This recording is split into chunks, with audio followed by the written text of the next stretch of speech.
పిల్లలు పాలు తాగనని మారం చేస్తారు కదా, అలాంటి పిల్లల కోసం ఇలా బాదం డ్రింక్ మిల్క్ తయారు చేసేవండి. చాలా చాలా ఇష్టంగా తాగేస్తారు.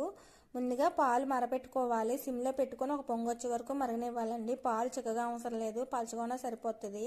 స్టవ్ ఆఫ్ చేసి పాలు కొంచెం చల్లారనివ్వాలి. బాదం డ్రింక్ మిల్క్ పౌడర్ అయితే మనకి ఆన్లైన్లో కానీ సూపర్ మార్కెట్లో కానీ దొరుకుతుంది.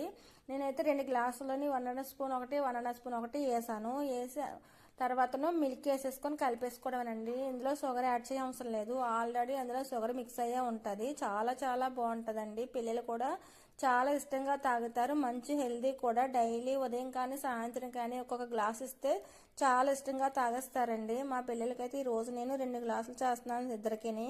వాళ్ళైతే చాలా బాగుందని చెప్పేసి తాగేశారు. మీరు కూడా తప్పకుండా ఇవ్వండి పిల్లలకి. మనకు ఆన్లైన్లోనే దొరుకుతాయి అన్నమాట ఇలాంటి పౌడర్ ప్యాకెట్లు. మీరు కూడా కంపల్సరిగా తీసుకొని పిల్లలకి ఇవ్వండి.